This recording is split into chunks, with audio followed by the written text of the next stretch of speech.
जानते हैं, बांग्लादेश की नई सरकार को भारत की याद आ रही है। लेकिन ऐसा क्या हो गया कि बांग्लादेश की नई सरकार को भारत की याद आने लग गई? जिस बांग्लादेश की नई सरकार अपने लोगों और वहां के कट्टरपंथियों के द्वारा लगातार भारत के खिलाफ जहर उगलती आई है, आखिर उन्हें भारत की याद कैसे आ गई? तो दोस्तों, ऐसा इसलिए हुआ क्योंकि बांग्लादेश का एकमात्र न्यूक्लियर पावर प्लांट, जिसका निर्माण रूपपुर शहर में हो रहा था, अब बंद हो चुका है। हाल ही में खबर आई है कि इस प्रोजेक्ट पर काम करने वाले भारतीय वर्कर्स ने साइट पर काम करने से इनकार कर दिया है, जिसके चलते प्लांट का निर्माण अधूरा रह गया है। रिपोर्ट्स के मुताबिक शेख हसीना की सरकार के बाद बांग्लादेश की नई सरकार को इस प्रोजेक्ट को पूरा करने में कठिनाइयों का सामना करना पड़ रहा है। यह पावर प्लांट बांग्लादेश के लिए बेहद महत्वपूर्ण था, क्योंकि इसका उद्देश्य देश की बढ़ती बिजली की मांग को पूरा करना था।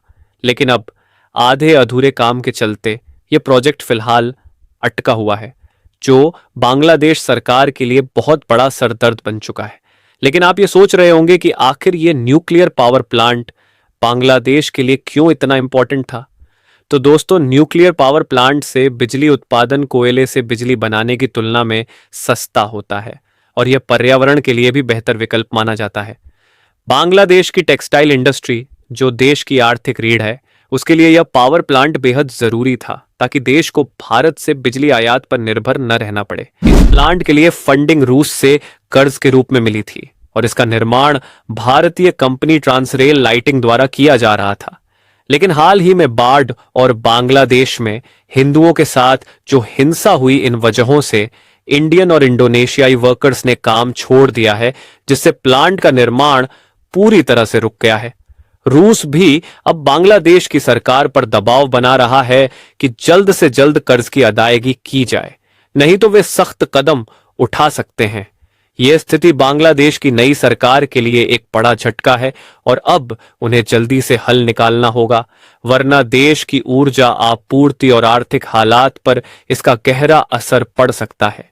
यकीन मानिए दोस्तों, बांग्लादेश की नई सरकार को इससे इतना बड़ा सदमा लगा है कि इसके बारे में सोचना भी मुश्किल है। क्योंकि दोस्तों, रूपपुर न्यूक्लियर पावर प्लांट के कंस्ट्रक्शन का काम लगभग आधे से भी ज्यादा पूरा हो चुका है और अब इस प्रोजेक्ट का रुकना बांग्लादेश के लिए काटो तो खून नहीं वाली हालत हो गई है। खैर, इसका जिम्मेदार बांग्लादेश खुद है। फिलहाल आप लोगों का इसके बारे में क्या सोचना है, अपनी राय हमें कमेंट में जरूर बताएं। और जाते जाते आपको यह बता दें कि बांग्लादेश का यह न्यूक्लियर पावर प्लांट पद्मा नदी के एकदम करीब ही बनाया जा रहा है, जिसे भारत में गंगा नदी के नाम से जाना जाता है। और बांग्लादेश की मुसीबतें दिन पर दिन बढ़ती जा रही है। उसके लिए वीडियो को एक लाइक करके अपने मित्रों तक शेयर जरूर करें, ताकि उन्हें भी जानकारी मिल सके। इसी तरह और भी नॉलेजेबल वीडियो देखने के लिए चैनल को सब्सक्राइब करके बेल आइकन को ऑल पर जरूर सेलेक्ट कर लें। जय हिंद।